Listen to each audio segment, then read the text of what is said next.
की अपडेट दे देते हैं। दरअसल देश में कोरोना वायरस के मामले अभी भी तेजी से बढ़ रहे हैं। मरीजों की संख्या जो है वो तकरीबन 63,000 जा पहुंची है।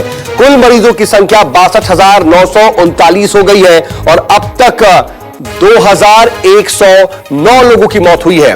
वहीं अगर बीते 24 घंटे की बात करें तो 128 लोगों की जान कोरोना की वजह से गई है।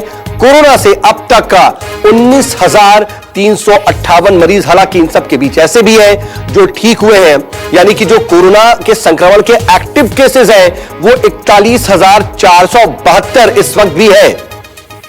हालांकि महाराष्ट्र में सबसे ज्यादा विस्फोटक स्थिति, क्योंकि 1100 से ज्यादा मामले अकेले महाराष्ट्र से एक दिन में सामने आए और इन सब के बीच महाराष्ट्र में ही मरीजों की संख्या इन 62,000 मरीजों में 20,000 के पार पहुंचती दिखाई दे रही है। और इस बीच एक और अहम और बड़ी खबर आपको बता देते हैं जो कि 17 मई के बाद के हालात से जुड़ी हुई है। दरअसल कैबिनेट सेक्रेटरी राजीव गौबा आज सभी राज्यों के मुख्य सचिव, प्रधान सचिव और प्रमुख सचिव के साथ बैठक करेंगे। वीडियो कॉन्फ्रेंसिंग के जरिए होने वाली यह बैठक अब से थोड़ी ही देर बाद शुरू होने वाली है। माना जा रहा है कि बैठक में कोरोना के हालात पर चर्चा होगी। इस बैठक में नीति आयोग के सदस्यों के अलावा दूसरे भी मौजूद रह सकते हैं। खासतौर पर इस अहम बैठक का मुख्य एजेंडा 17 मई के बाद के हालात को लेकर क्या कुछ किया जा सकता है उस पर होगा, क्योंकि अब लॉकडाउन 3 चल रहा है, उसकी मियाद 17 मई को खत्म होगी। लॉकडाउन 3 में ग्रीन, ऑरेंज और रेड जोन में पूरे इलाकों को बांटा गया है, लेकिन आगे पब्लिक जो ट्रांसपोर्ट है उसे कैसे खोला जा सकता है और कुछ औद्योगिक इकाइयां हैं उसे कैसे खोला जा सकता है, इस पर खास तौर पर चर्चा होगी।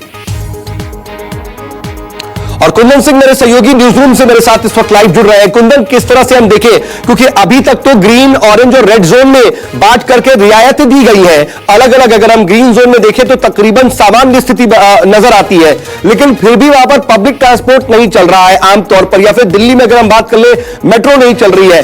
क्या लग रहा है कि आज एक बहुत प्रिसाइसली इस पर बातचीत होगी कि अब किस तरीके से नॉर्मलसी की तरफ चीजों को लाया जाए, एक साथ कोरोना को भी बैलेंस किया जाए और हालात भी नॉर्मल रखे जाए? देखिए सर, बहुत साफ है, ये मीटिंग बहुत महत्वपूर्ण है क्योंकि कैबिनेट सेक्रेटरी जो देश के सबसे बड़े अधिकारी होते हैं, अगर आप राज्यों के तमाम जो चीफ सेक्रेटरी होते हैं, प्रिंसिपल सेक्रेटरी के साथ बैठक कर रहे हैं, तो बैठक का जो मुख्य एजेंडा होगा कि करीब करीब सरकार से लेकर एक्सपर्ट से लेकर डॉक्टरों की जो भी टीम वो बहुत साफ कह चुकी कि अब हमें कोरोना के साथ जीना होगा। तो आखिर अगर कोरोना के साथ जिएंगे तो कैसे जिएंगे, क्योंकि बुनियादी जरूरतें तो पूरा करने की व्यवस्था हो गई थी, लेकिन जान और जहान वाले कॉन्सेप्ट में हमें आगे बढ़ना पड़ेगा। और जिस तरीके से 3 डिफाइन की गई थी, ऑरेंज, ग्रीन और रेड, इसमें बहुत सारे राज्य सरकारों और बहुत सारे एक्सपर्ट से भी मांग हो रही थी कि उसमें cluster, with in the cluster का कॉन्सेप्ट लाया जाए। मसलन अगर एक जिला 50 से 60 किलोमीटर के रेडियस में अगर फैला है, उसमें अगर 1 से 2 किलोमीटर के किसी गांव के इलाके में अगर फैला है, तो उसी को क्यों नहीं कंटेन करके बाकी जिले को छोड़ा जाए। और साथ में जिस तरीके की एक्टिविटीज की बात हो रही है, अगर आप ग्रेडेड प्लान के तहत जो पब्लिक ट्रांसपोर्ट की बात की जा रही है, जो सबसे बहुत जरूरत है, क्योंकि जब भी आप कोई इकोनॉमिक एक्टिविटीज को आगे बढ़ाना चाहेंगे तो पब्लिक ट्रांसपोर्ट सिस्टम एक महत्वपूर्ण हिस्सा है। और आखिर उसको लेके हो सकता है कि आने वाले वक्त में ये कहा जाए कि मेट्रो में सिंगल ड्राइव और सिंगल पैसेंजर के साथ गाड़ियां चल सकती हैं। हो सकता है कि कारों में विशेष तरह के सीट लगाया जाए पीछे वाले हिस्से से।